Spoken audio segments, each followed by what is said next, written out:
ஆதியாகமம் 2ஆம் அதிகாரம். இவ்விதமாக வானமும் பூமியும் அவைகளின் சர்வசேனையும் உண்டாக்கப்பட்டு தீர்ந்தன.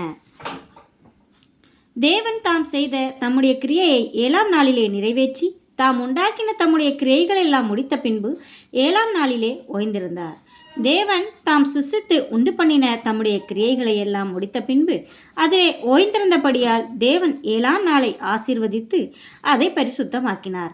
தேவனாகிய கர்த்தர் பூமியையும் வானத்தையும் உண்டாக்கின நாளிலே வானமும் பூமியும் சிருஷ்டிக்கப்பட்ட வரலாறு இவைகளே.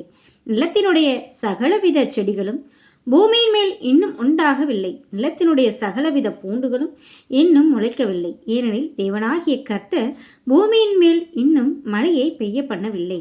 நிலத்தை பண்படுத்த மனுஷனும் இருந்ததில்லை. அப்பொழுது மூடுபனி பூமியிலிருந்து எழும்பி பூமியை எல்லாம் நனைத்தது. தேவனாகிய கர்த்தர் மனுஷனை பூமியின் மண்ணினாலே உருவாக்கி ஜீவ சுவாசத்தை அவன் நாசியிலே ஊதினார். மனுஷன் ஜீவாத்மாவானான். தேவனாகிய கர்த்தர் கிழக்கே ஏதேன் என்னும் ஒரு தோட்டத்தை உண்டாக்கி தாம் உருவாக்கின மனுஷனை அதிலே வைத்தார். தேவனாகிய கர்த்தர் பார்வைக்கு அழகும் புசிப்புக்கு நலமுமான சகலவித விருட்சங்களையும் தோட்டத்தின் நடுவிலே விருட்சத்தையும் நன்மை தீமை அறியத்தக்க விருட்சத்தையும் பூமியிலிருந்து முளைக்க பண்ணினார். தோட்டத்துக்கு தண்ணீர் பாயும்படி ஏதேனிலிருந்து ஒரு நதி ஓடி அங்கே இருந்து பிரிந்து 4 பெரிய ஆறுகளாயிற்று. முதலாம் ஆற்றுக்கு பைசோன் என்று பேர். அது ஆவிலா தேசம் முழுவதையும் சுற்றி ஓடும். அவ்விடத்திலே பொன் விளையும்.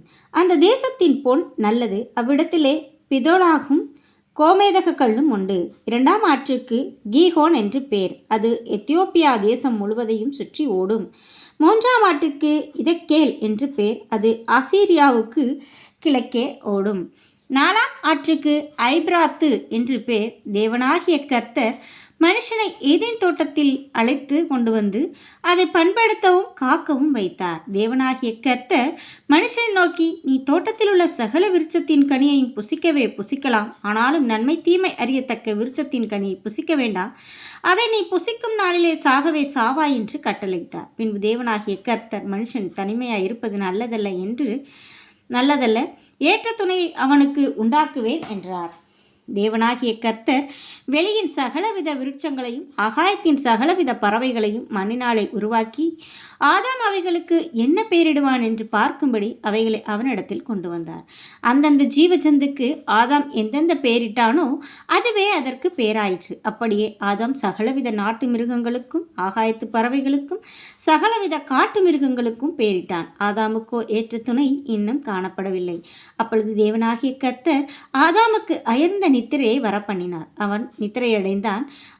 அவன் விலா எலும்புகளில் ஒன்றை எடுத்து அந்த இடத்தை சதையினால் அடைத்தார். தேவனாகிய கர்த்தர் தாம் மனுஷனில் எடுத்த விலா எலும்பை மனுஷியாக உருவாக்கி அவளை மனுஷனிடத்தில் கொண்டு வந்தார். அப்பொழுது ஆதாம், இவள் என் எலும்பில் எலும்பும் என் மாம்சத்தில் மாம்சமுமாய் இருக்கிறாள். இவள் மனுஷனில் எடுக்கப்பட்டபடியினால் மனுஷி எனப்படுவாள் என்றான். இது நிமித்தம் புருஷன் தன் தகப்பனையும் தன் தாயையும் விட்டு தன் மனைவியோடு இசைந்திருப்பான். அவர்கள் ஒரே மாம்சமாய் இருப்பார்கள். ஆதாமும் அவன் மனைவியாகிய இருவரும் நிர்வாணிகளாயிருந்தும் வெட்கப்படாதிருந்தார்கள். ஆமென்.